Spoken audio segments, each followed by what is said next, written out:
Ronald Maddox glared in open dislike as the ladies passed in front of him on the street. Members of a Muslim community that had just arrived in Atchison, the trio was dressed in the traditional robes and veils their culture and its beliefs demanded. He turned to tell his buddy George Miller what he thought of foreigners coming to the good old USA and refusing to accept its customs and modes of dress. Only George wasn't there, and since he had come up missing the other day, would likely not be there again, or at least for some time.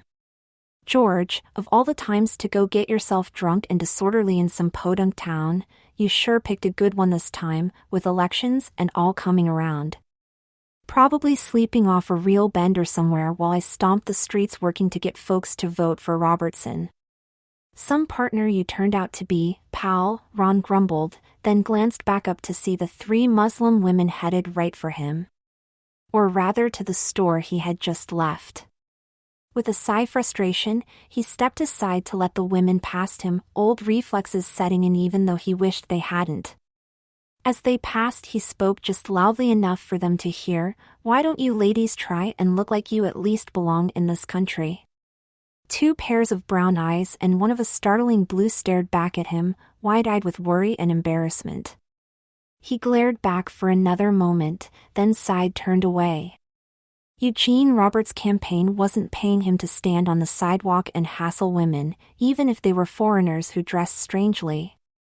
As he walked away, it dawned on him that the blue-eyed one, though he could only see her eyes and brows, had seemed strangely familiar, though Ron was very sure he hadn't ever seen her before. Another few steps and he had the reason. George Miller had eyes that color, a clear ice blue, though they were neither as large nor pretty as the veiled woman's had been. George's had been small, and mostly mean-looking, though he had been a valued friend and drinking buddy. Ron had known he could be a bad one at times. Oh well, shrugging off the coincidence, he continued down the street, stopping off and on to staple a garishly colored poster for his candidate to wooden poles until his diminishing stock was gone. George would have made trouble for those gals for sure if he'd been here, so maybe it wasn't such a bad thing that he's gone right now. Ron and George had fallen together because of similar beliefs. Both of them were tired of foreigners coming into the country taking jobs and businesses away from Americans. George advocated a more draconian approach to the perceived problem than Ron felt was really necessary, but he had agreed in principle. Crowding all those immigrants into camps, then shipping them back to their own countries without so much as a "sorry, no room here," was a solution Ron found imaginatively appealing, but the actual contemplation of the act smacked of fascism of the worst kind to him. Yet he followed along when George had joined the radical political party headed up by Robertson, and had attended meetings that were more rallies than anything else. One of Robertson's platforms was nationalization of all immigrant assets in the country and forced deportation back to their countries of origin.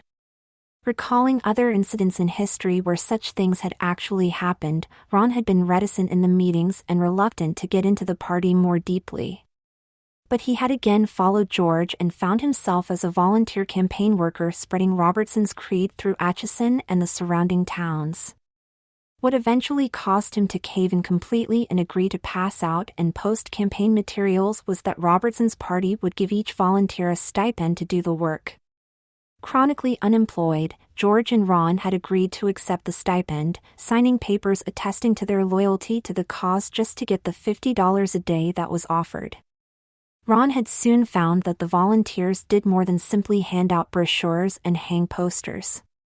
They also served as strong arms for the party, policing meetings, and occasionally roughing up some uppity foreigner foolish enough to stand up to them. Ron hadn't really minded that so much. Beating a few immigrants up and trashing their businesses had relieved a lot of the frustrations he had been fighting recently.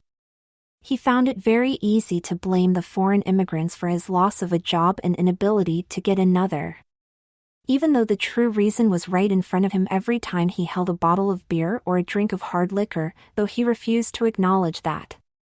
"Hello, Ron," a rich feminine voice interrupted his reveries. "Are you behaving yourself these days?"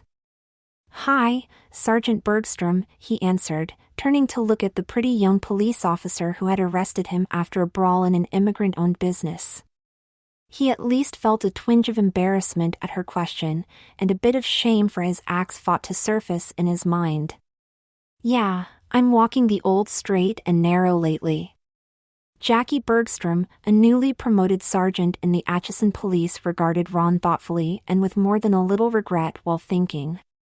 Such a waste, him getting mixed up with that crowd of neo-Nazis. If he'd only get some help for that drinking problem, he'd be a fine man. Now he's just a stooge, and not a very good one at that. That's good to hear, Jackie smiled at him a little sadly. You really ought to try and get yourself out of that group and stop being the perennial follower. You're going to regret being tied up with that bunch one of these days, and basically, you're a good man, Ron. Think about it, okay? Sure, Sergeant Bergstrom, he nodded with a twinge of nervousness. Were the police aware of the carefully planned strike on some immigrant homes on Halloween night? He hoped not, but wasn't so sure while shrugging and offering her a weak smile. I will. Promise. You do that, Ron, Bergstrom replied with a brisk nod of her own. Next time you get hauled in for disorderly conduct, drunk in public, or assault, it could mean some real jail time. Take care now, and do think about what I've said, please? Jackie sauntered away from Ron, brow creased in concern. She knew those thugs the man was tied to had something planned. Ron's reactions to her presence had confirmed her suspicions, but the where and when were still something she had no inkling of. Only that it would be some kind of violence against some poor immigrant and or their families, and the real leaders of that would be safely at home while it happened. Just poor stooges like Ron and his missing friend George Miller would pay for the acts. Getting into her patrol car, she continued thinking and decided to keep an eye on Ron over the next few days. With that, she started the engine and pulled away from the curb to continue her supervisory patrol of the downtown area. Ron fought the urge to sigh in visible relief once the pretty, but stern police officer had left him. Instead, he headed off more or less aimlessly, thinking that he might be able to post some signs on several vacant lots in the area and finish this part of his job early. He sure could use a couple of cold ones, he thought. The lot at 6th and Diamond was the last one on his short list. Parking his battered Ford pickup to the curb, he looked at the once empty lot with a scowl, thinking that his remaining 4 signs would have to go somewhere else. Mainly because the lot was occupied by a large, bright green circus tent with a bright yellow flag waving cheerfully from atop a pole set exactly in its center. There were already signs posted to either side of the tent, but they weren't political. Ron read the one closest to him to see what all the activity was about in a lot that had been empty less than 2 hours ago. Be amazed, be amused, see what lies without and within. $1 admission, don't be left out. Only here until Halloween. The House of Mystic Mirrors, a freaking fun house, he grumbled, trying to decide where to set up the last of his signs now that this lot was out and coming up with a blank. At least for one close enough not to be a hassle getting to. Staring at the tent, he felt a mild urge to get a closer view, and automatically searched the pockets of his dirty jeans to come up with $1. Gonna cut into my drinking a little, but what the heck, I could use the break for a while. There was a lectern-like stand in front of the only door leading into the place, but no one was there. Peering around, Ron thought he saw some movement inside, but had just about changed his mind about looking through the tent when a young, shaven-headed man wearing a black goatee and carefully trimmed mustache cheerfully emerged from inside. Hello, Ron, welcome to the Hall of Mystic Mirrors, the young man, evidently a skinhead from all the tattoos adorning his bare arms and chest underneath the green-striped vest. Baggy military surplus pants of olive green and a pair of boots from the same store the pants had come from completed the youth's outfit as he smiled with even white teeth. Taking a break from the good fight, are you? Well, Ron, you've come to the right place. With a smile and half-mocking bow he introduced himself. I'm Barker, owner and operator. Go on in, Ronnie, boy, if you have the price of admission. I do have to make a living, you know. That last was delivered in a mildly apologetic tone and followed with a shrug of bare-tanned shoulders as Ron handed over the dollar without once thinking about how the fellow knew his name. Thanks for the invite, Barker. No sweat about the buck, everyone has to make a living these days. Right you are, buddy, Barker grinned back as the dollar vanished into one of the capacious pockets of his pants. Go right on in and have the time of your life. I absolutely guarantee that you'll be astounded with what can happen in there. Thanks, Mr. Barker, Ron grinned back as he walked up the wooden steps to reach the entrance. Just Barker, Ronnie boy, the skinhead answered to his back. It's my name and vocation. Now you just go on in there and have yourself an interesting experience. Ron did exactly that, still wondering if he could get out of the night's activities without getting himself hurt. Sergeant Bergstrom had been pretty sure that one more bust would be his last for quite a while. He almost stumbled from the change in light inside. Heavy canvas kept most of the light from outside away from the interior, and the only real illumination was from a string of Christmas lights hanging on wires high above. The whole thing was walled off by wooden room dividers standing around 8 feet high and open to the distant ceiling. An elaborately lettered sign next to another door invited, "Enter here." After one last look around the featureless walls of the antechamber, Ron went through the doorway. After going no more than 5 feet or so, a sudden whoosh and thump startled him into whirling around to find that the entrance had disappeared, to be replaced by a wall identical to those of the corridor he had found himself in. A corridor, he soon found, that was lined on both sides with mirrors. Mirrors that held a light of their own, more than enough for Ron to see his distorted reflections in them. Ah, these are just simple curved mirrors, he grumbled while glancing at the tall and thin, short and fat, large-headed small-bodied, and tiny-headed images of himself. Hey, hold on a sec. Planting his feet, he turned to examine the reflection given off by one mirror that had caught his wandering attention. Wow, how does he do that? His reflection was a her. A young-looking woman in a simple one-piece dress and heeled sandals. Her long blonde hair framed a pretty face, and her shape was a good one. The resemblance was very close, and Ron knew that if he had a sister, she would look a lot like that. Her large, soft green eyes fixed on his, and she mimicked every movement he made, but with feminine fluidity and grace. Unsettled by that, Ron shook his head and moved on. Must be some kind of really good computer simulation program. I'll have to ask Barker about it once I get out of here. The unsettling images of himself in different forms continued assaulting his eyes and mind as he progressed through the maze. He saw himself in guises that varied in age from toddler to ancient, in both sexes, and of every race in the world. One image really brought him to a halt to stare in mystified, half-revolted wonder. The young woman had olive skin, jet-black hair hanging to her well-rounded bottom, and possessed a fine pair of childbearing hips and milk-swollen breasts that seemed too large for her slender back to support with any comfort at all. The childbearing capacity of the image was shown by the fact that she was obviously pregnant, with one hand cradling a belly that bulged until it strained the long-skirted, green silk maternity dress she was wearing. Ron found his own hand reaching to feel his own flabby and rotund belly, and then gave another start as the image performed the same motion and widened her large, beautiful green eyes in the same shocked expression he knew was on his own face. Oh, no.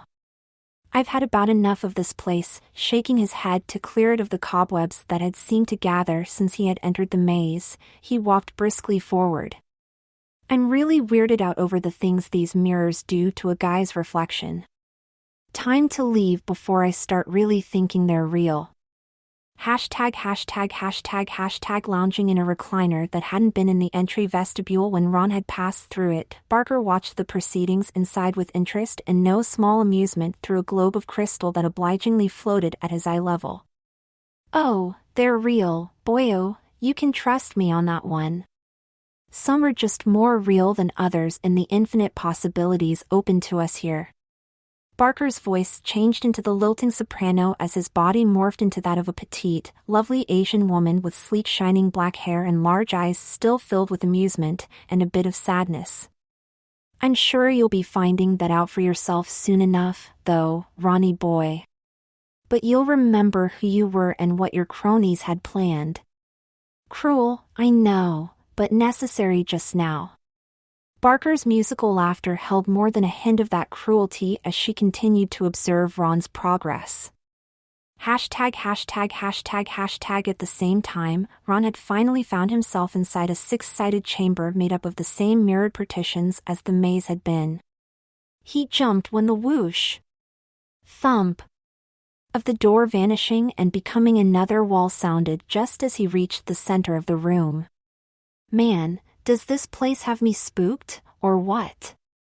Grinning at himself and his idiotic fears, Ron began looking for the exit he knew had to be somewhere nearby.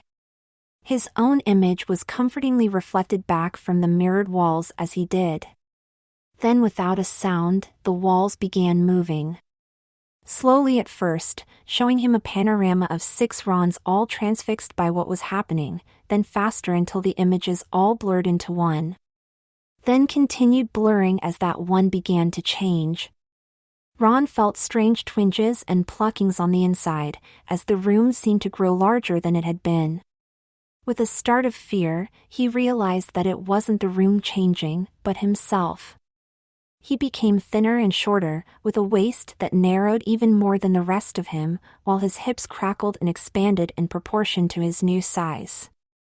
Muscular arms lost the bulk of male muscle he had grown used to seeing and using over the years, his legs smoothed, slimmed, and lengthened proportionally. Feet became almost tiny compared to the size 12 shoes he stepped out of in a futile attempt to get away, and his newly slender ankles became tangled in the pair of dirty jeans pulled around his feet. His work shirt hung on his now slender upper body like a tent, and reached to just below his knees. A nearly intolerable itching covered his chest, and he watched in fascinated horror as part of his ballooning shirt was filled by rapidly growing breasts tipped with large, dark nipples. Short, ragged-looking blonde hair became darker as it grew thicker and longer until it was a glossy mass of jet-black ringlets reaching to his reshaped bottom and hips.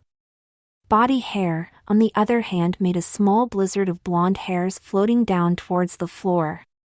Small, slim hands reached in disbelief first to his slender neck and smooth throat, then to a face that was both softer and fuller, until they finally settled for lifting the heavy mass of shining black hair off narrow, delicate shoulders. His skin changed from the pale flesh it usually had to a light olive and became soft, with a satiny feel and sheen. Ron didn't bother with the melodramatic groping at his crotch. Senses and internal feeling informed him that the arrangement down there was considerably different than he had grown up with and been accustomed to feeling.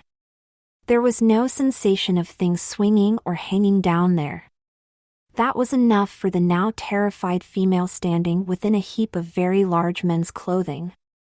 With a retching sound in her throat, the newly minted young woman felt a heavy pressure building in her belly and looked down to see it swell like a balloon filled with gas. But it wasn't gas filling her up. Ron knew with a lurch in both stomach and heart that it was a baby filling his belly, and that the former he looked exactly like the woman he had been so fascinated/repulsed by in the maze. Delicately lovely hands tipped with immaculately kept red nails reached to cover a fuller, softer mouth as she stifled a scream of terror mixed with despair. "Oh God, oh God, oh God," she moaned in a velvety contralto filled with the lilt of another language than English as her first one. "This can't be happening. It can't." But it was. The ripped t-shirt under the billowing folds of the work shirt shrank until it left her midriff bare to the rough denim of the shirt. Then became a slicker, softer material that cupped and held both breasts snugly but comfortably. A bra. Her undershirt had changed into a bra. A lacy satin one, too, as a look down and inside of the shirt collar showed.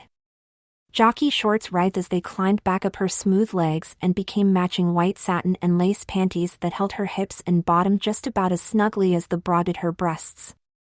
The rough work shirt softened and shimmered like the silk it had become while becoming an ankle-length sleeveless chemise of snowy white that widened just under her breasts to accommodate the swollen tummy. Well-worn socks stretched and thinned, becoming gartered nylons as they crept up her shapely legs, and roughened work boots changed into a delicate, pretty pair of low-heeled white pumps.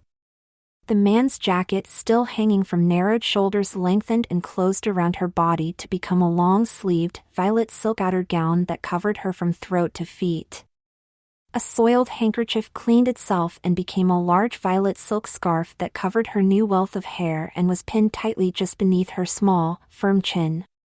Part of that scarf detached itself from the larger section and laid itself across the bridge of her nose to become a veil that covered the lower part of her heart-shaped face. Somehow, a cheap man's watch metamorphosed into a selection of finely made gold jewelry.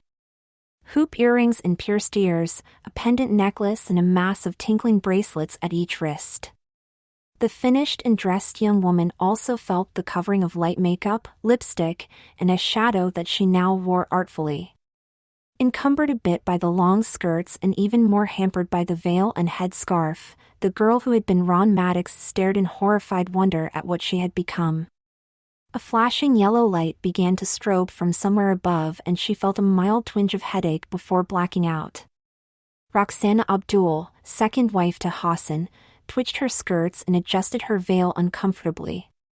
The young mother-to-be knew she had been an Anglo-Saxon male less than an hour earlier, and recalled everything about Ron Maddox's life with a clarity that was better than it had been when she was a man. She shuddered at recalling what kind of man Ron had been, and was glad that her religion did not allow the drinking of fermented spirits. None of her family would have that problem, as all of them were devout Muslims. Ron struggled to the surface again, fearful and stunned at what had been done to him. He was not only a she, but also a veiled and gowned Arab woman. Who was pregnant to boot? Without thinking of what she was doing, the newly christened Roxana moved through the now visible exit in a controlled swirl of silken skirts that appeared entirely natural and moved to confront Barker. "Where is Barker?" she questioned the svelte Oriental woman in green silk pants, soft high-heeled knee boots, white blouse and green and white striped vest. "I am Barker," the petite woman smiled and tossed her wings of midnight hair negligently off slender shoulders. "What can I do for you, Roxana?" "That can't be," Roxana protested with a tinkle of jewelry as she shook her head in negation. "Barker was a man," the woman smiled as she finished for Roxana. "You of all people should realize how changeable something like that can be." Roxana closed her large, gorgeous green eyes for a moment to quell the urge to scream in both terror and frustration. "I can't be a woman, Barker. Especially not an Arab woman. I just can't." "Oh?" questioned Barker with a lift of one eyebrow as she looked the violet-clad lady standing before her so demurely. "Evidently the mirrors decided you can be. And should be. And will be. So that is what you are, Roxana, now and for the rest of your life." "But why?" Roxana questioned in a near frenzy of fear and disgust. "I even have a husband now, and—" "Yes, dear lady?" Barker prompted, deliberately using the feminine form of address to further jolt the new woman into acceptance. "I'm pregnant, damn you." Roxana finally gave in to the internal pressures that had been building since she had emerged from the change and burst into tears. "I'm going to have a baby." "That's pretty well obvious to anyone with eyes, sweetie," Barker purred. "The pregnant part, anyway. As for the husband, someone beautiful as you are, with a figure like you have when not pregnant, couldn't have avoided marriage in your culture. You are the prize of your husband's household, lovely Roxana, and the jewel in his family circle. He loves you very much, is excited about the coming baby, though he won't show that for fear of seeming weak. He hopes you give him a son, which Salome, his first wife, hasn't been able to do yet." "I won't have a baby." Roxana/Ron sobbed. It isn't possible. I'm a man. A U.S. citizen, not some immigrant female wrapped from head to toe and ready to pop out the bun in her oven. This isn't real. So you define reality for me, Roxana? Barker lifted one slender shoulder in an elegant shrug and gave her present companion a soft smile. Can you feel what's happened to you? Can others see who and what you are now? Does this all seem like a dream to you? Are you uncomfortable being dressed that way, or does it feel natural to you? After a subdued yes, no, and very natural in response to those questions, Roxana was defeated. Her slim shoulders slumped in reluctant belief and her incredible eyes once again began to fill with tears. I see. Barker moved in a walk so sinuous that it was more of a glide to embrace and hold the new-made woman. So what is this then? An elaborate trick? Or the real thing? Look at it this way, dear. Now you have a family that loves you, a child of your own on the way, and a sweet sister/wife who adores you and would happily take second place in the hierarchy to you if only you could give her beloved lord and husband a son. Why? Roxana questioned plaintively. Why have you done this thing, this terrible thing, to me? I did nothing except invite you to pass through the Hall of Mystic Mirrors, dear lady, Barker sighed. The mirrors decided, with your help, what would be done to you, if anything. And there is a reason, whether we know of it or not, Roxana, Barker went on hurriedly to forestall the vehement denial she watched forming on the other woman's lips. A very good reason for you becoming as you are. Now get along. I'll have more customers coming soon and you should be getting home before it gets dark.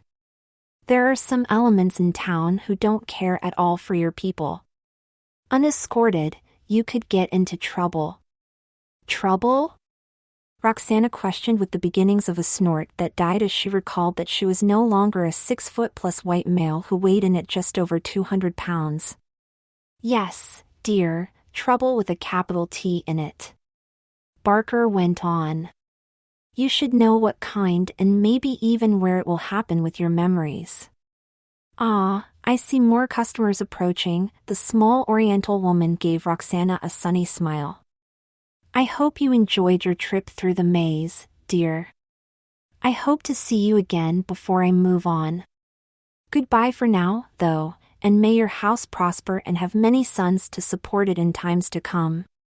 Roxana turned away in a rustling sibilance of silk on silk mixed with the light tinkle of expensive jewelry and gracefully approached a late-model Honda Prelude that had replaced the Ford pickup Ron had arrived in.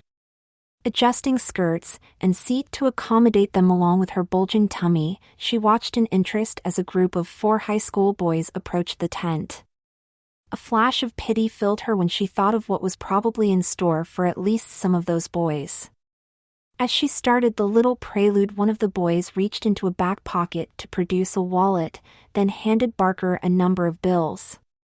May Allah show mercy to them, she breathed without conscious thought. Then realized what she had said. Along with the true hope that things would be well with the young men. Man, has my attitude changed? I know several of those punks and they're usually trouble. But I still feel inclined to forgive them and hope they come out of that maze okay. Puzzled by her new feelings, and gradually getting used to the feel of her new form, Roxana gave a little sigh and a mental shrug before putting the Prelude in gear and driving away from the lot with its incredible mirror maze. 2 different sets of memories churned in her mind as she drove through town to reach her home. Roxana knew the quick, maneuverable little sports car was an indulgence from her husband, as were the fine natural silks and delicate jewelry she was wearing. It bothered Ron that nothing she was wearing or used actually belonged to her but were her husband's. Even the clothing she wore was not really hers technically, though thinking of handsome, tall Hassan wearing such dainty things caused Roxana to giggle with scandalized embarrassment. She reached her new home without incident other than some stares from pedestrians and other drivers, none of which were even close to being hostile. More than a few had even given her cautiously friendly smiles. #####. Salome greeted her at the front door in a flurry of skirts and welcoming hugs. Roxana, I was so worried when you didn't get back from the market at your usual time. What did you do? I drove to the park and walked for a while. Roxana smiled at her sister/wife and returned the hugs with one of her own. At least as much as her swollen belly would permit. It is very lovely there at this time of year. Salome clucked like an ancient mother scolding an errant great-grandchild. It is getting too cold for you to be outside like that for long, Roxana. You need to be more careful, especially now. It isn't that cold, dear, Roxana smiled as she loosened her veil and let it drop to the side. Quite pleasant, in fact. Walking to a low couch, she gratefully eased herself down and leaned back in a relaxed manner that she would never think of using if their husband was around the house. Ah, that's better. I tell you, sister, carrying a baby once it is born can be no more difficult than carrying one around inside of yourself. You'll change that tune once the little one is here, Salome chuckled, helping Roxana remove the confining scarf from her head and shaking her own blonde locks in sympathy as the other lightly brushed at her raven curls with delicate finger motions. Then you'll long for the quiet you had during the time you carried him next to your heart, little sister. That remains to be seen, the dark-haired woman giggled, and then reached to support her belly with both hands as something inside twitched. But this one is active. The part of her mind that was Ron was appalled at the chatter between the two of them, but even he could feel the genuine warmth that flowed between the two. He also knew that Salome and Roxana were true siblings, not just sisters through marriage to the same husband. Sun and Moon Hassan half-jokingly called them, so different and so alike. Ron was filled with fear over meeting this man who had not only wed his new self at some time in the past, but had been familiar enough with her to have filled her womb with a child. Did our Lord and husband deign to give you any idea of when he might return to us this evening? Salome questioned with a grin to show she was teasing. Yes, the younger sister responded with another sigh as the movements inside her belly subsided. He will be late tonight, inventory and new stock coming in. I am going back to assist him after we have prepared dinner. He asks that you come as well. So much for a nice, quiet and relaxed evening at home, Salome pouted for a moment then brightened. Well, at least we'll be together tonight. I have been worried about that. Worried? Ron, trapped in a female body and mannerisms from another culture altogether, wondered why that would be, and thought he might know after all. Why are you worrying? We have been warmly welcomed here, and most are very friendly. Even for infidels. Yes, I suppose that is true, the older of the pair nodded, but still seemed troubled. But this night, Halloween they call it, is a time of trouble for some. So I have heard, Roxana nodded agreement, and then grinned. But for many, especially the children, it is a time of fun. I saw one of those horrible men today, Ron winced inwardly as he recalled that meeting, and felt shame for frightening this loving and gentle woman as Salome shuddered and went on. One of those who hate us for being different, little sister. He even spoke to us, Meshka, Samara, and me. Demanded we remove our veils and abandon decency right there on the street. He did. The older sister held herself tightly for a moment. We were terrified he would rip our veils off and shame us publicly in this new place. I hoped we had left that kind of thing behind when we came here. Ron, deep inside a concerned Roxana, wanted to tell the other that he had no intention of doing such a thing, or had even been aware that such a thing would have disgraced and terribly hurt the young women he had taunted earlier. Yet he did not. Roxana gave her older sister a soft smile. Did he, dear one? No, he simply turned away and walked off reeking of alcohol and pork, Salome answered softly, the relief she had felt over that simple act clearly showing on her lovely face. Pork. Another thing her new religion prohibited, Ron thought sourly, then chuckled internally. Aside from a few well-done pork chops, he never had been all that fond of pork anyway. Not even ham or bacon. "We are taught to be tolerant, sister," Roxana answered thoughtfully, speaking as much to herself and the male mind still stirring within her own as to her older sibling. "Infidels are no more cruel by nature than those of us who acknowledge the God of Muhammad. Nor are they intentionally wicked by their standards. They are only ignorant of our ways, and when told of them, do their best to honor them where we are concerned." Ron was reeling in shock, at least the part of him still present, which was mostly memory and a little remaining conscious thought in the background of things. Both of these women, even though one was himself, were lovely, tolerant beings who deserved far better than people like Robertson and his cronies wished for them. They were just people, he realized, people trying to get along in a world as hostile to them as it was to an unemployed drunk. Or had been, he thought unhappily. What could I have been without that damned bottle? He wondered wistfully. Maybe folks like Sergeant Bergstrom had seen what, and mourned for the loss while hoping to save it from the well of alcohol and mistaken hatreds he had fallen into? Had he even been worth redemption? Or deserved it? A gentle thought from Roxana assured him that no one was beyond redemption so long as they wished for it, and at least tried earning it. Which thought left him in another confused rack of emotions. Memories, implanted by the mirrors? Or real? Did it even matter? Of Roxana's happy childhood and Ronnie's too welled up in his mind, filling him with both a sense of loss and the thrill of having found something as sweet. Hassan, tall, dark-bearded, with laughing eyes and gentle hands, her husband.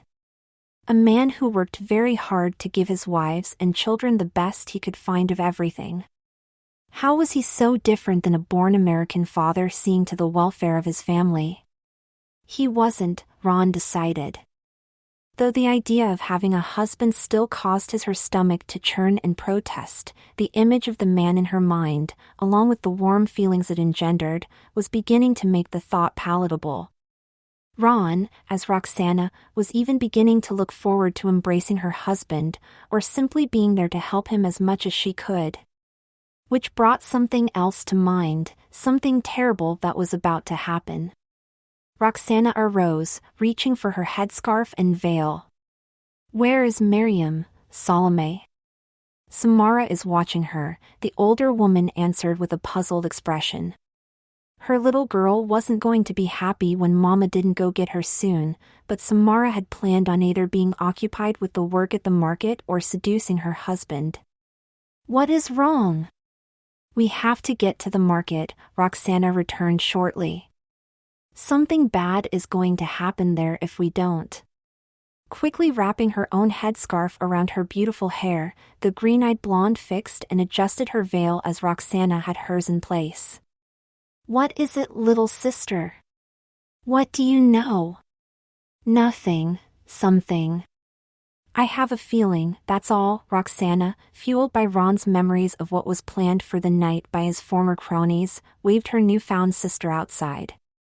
"Just believe me, please. We have to get to the market before dark tonight." The Honda Prelude, now containing two gowned and veiled women, screeched to a crooked halt in front of Abdul's Market and Sundries, specializing in Mideastern foods and products. And both ladies struggled against their hampering skirts and outer robes to get out of the little car quickly without embarrassing themselves by showing flesh that was not meant for non-family members to see. Light bar flashing its red, white, and blue warning, a police patrol cruiser skidded to a stop right behind them. But before Sergeant Bergstrom could reach the two women who awkwardly exited the Honda, they had disappeared into the large store.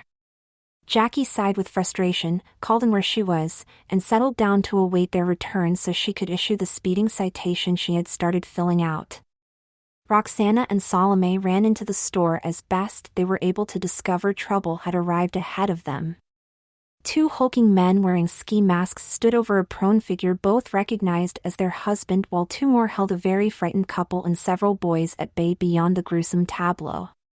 Surprising herself and Ron, Roxana made it to the fallen man ahead of Salome, and knelt at his side awkwardly while looking calmly up at the pair of thugs while cradling the stranger/loved one's head in her arms.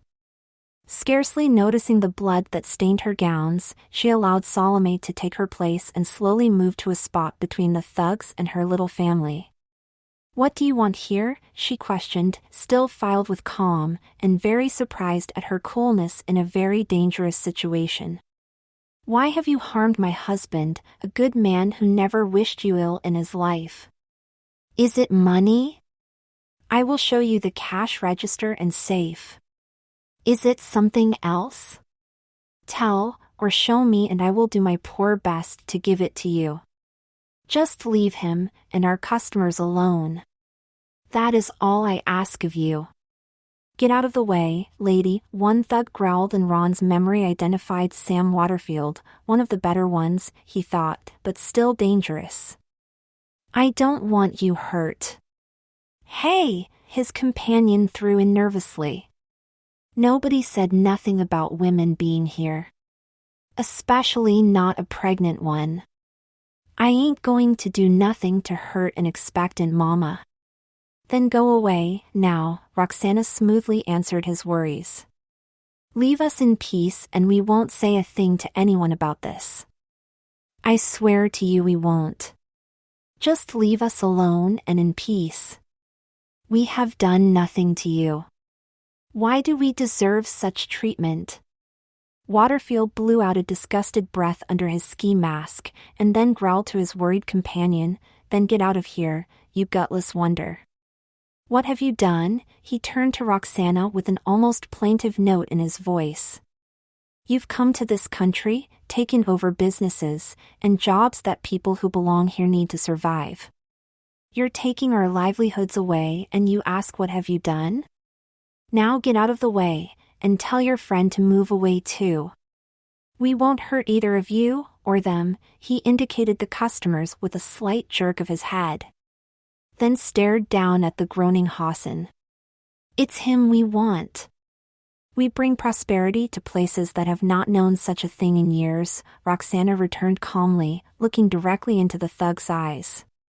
To her satisfaction, he flinched under that regard. Ron was silently cheering her on, and hoping fervently that Waterfield would not offer her harm. "How can that be a bad thing? We create more jobs as a side effect of our businesses than your city planners have managed in 10 years with their tax money and endowments.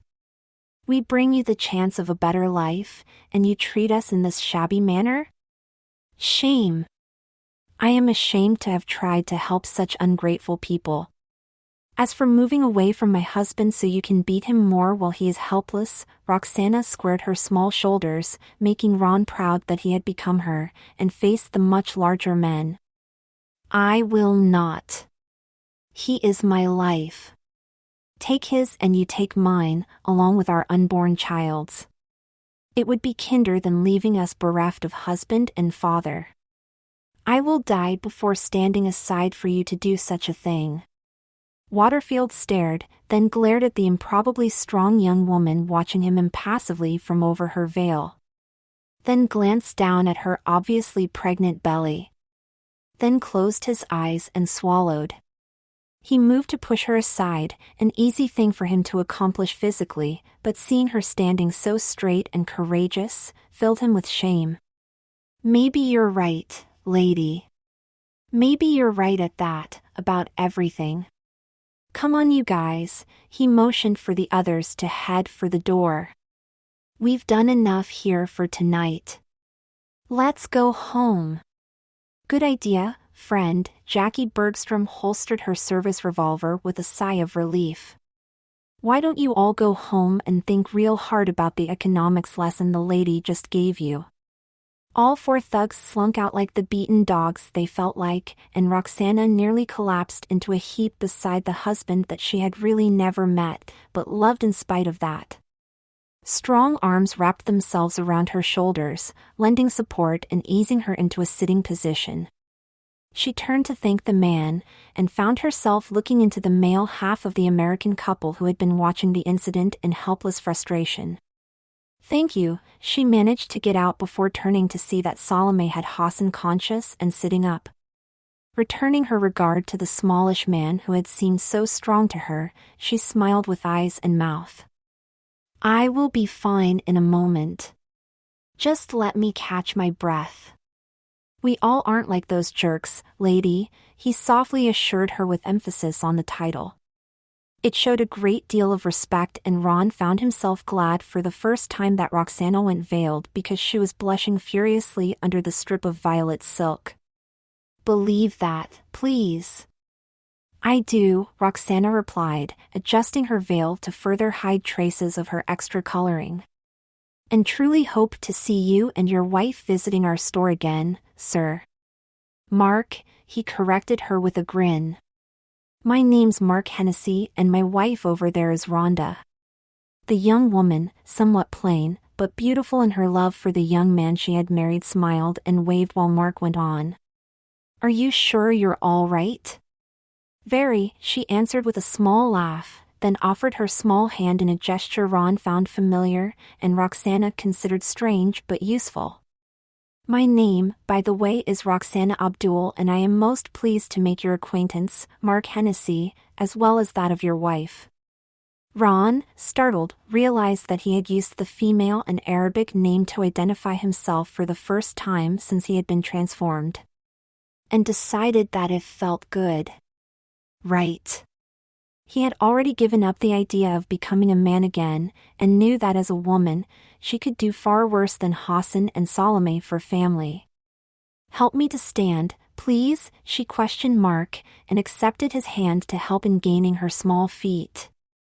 Then carefully rearranged her gown and outer robe before favoring him with a smile he couldn't see, but nevertheless felt. Thank you very much. I have become so awkward lately it is embarrassing. Not at all awkward, I mean, the man grinned, then let go of her hand. You are a very brave lady, Roxana Abdul. One I would be more than proud to call a friend. If your husband permits? Oh, I think he will have no real problem with that, Roxana giggled, then added. Just so long as your pretty wife accompanies you when we visit? Done. Mark nodded, smiling happily as his wife did. How do you like the odds of being a chaperone, honey? I've done it before, sweetheart, Rhonda answered in amusement with a voice that was like silken strings drawn over a finely wrought silver wire. At school. Chaperoning you will be simple compared to trying to keep a grip on a bunch of randy teenagers. Bowing to them both, Roxana turned to give the police officer any information she could, aside from the men's names. Roxana Abdul kept her word. Even when given to thugs and infidels. Though she was going to need to change her internal definition of infidel, she knew. People were people, no matter what their sex, race, or religion, she had found. Ron agreed enthusiastically. Ah, Roxana, how good of you to visit me again, Barker, now a middle-aged man with a cheery demeanor and broad, friendly smile, greeted his visitor. I had to, Roxana answered, to tell you that now I understand why the mirrors let me keep my old memories. It was necessary, as this was to fully influence the events that occurred tonight. I know, Barker smiled again, you did very well, dear lady. You are to be commended for showing such courage and understanding in a most trying situation. But I should tell you, he went on almost regretfully. Unlike many of the old tales and fairy stories, what the mirrors do will not be undone. Ever. I am sorry, lady. That is just as well, Roxana cradled her swollen belly and smiled as she felt the life within move quietly. I am content as I am, though it's going to take some getting used to, let me tell you. And I do believe that it is time for members of our little community to embrace at least some of the local ways. Like the way we dress for one. But that will take time, and I seem to have a lot of that ahead of me now, thanks to you and your mirrors, she dreamily finished that line of thought, then laughed in surprised understanding. Strange, isn't it, Barker? That I had to put on a veil to have the veils removed from my eyes? With that, she loosened hers, pulled it aside long enough to place a soft kiss on Barker's cheek, then replaced the tenuous strip of cloth that had freed both her and Ron while walking away. Good night, Barker. I don't think we'll see each other again. Maybe, maybe not, he replied softly. I like to keep track of my more spectacular successes, and you show promise of being one of those. Ah, well, he sighed while turning off the lights around the tent. Time to close up for the night, I think. No one else will be here until morning.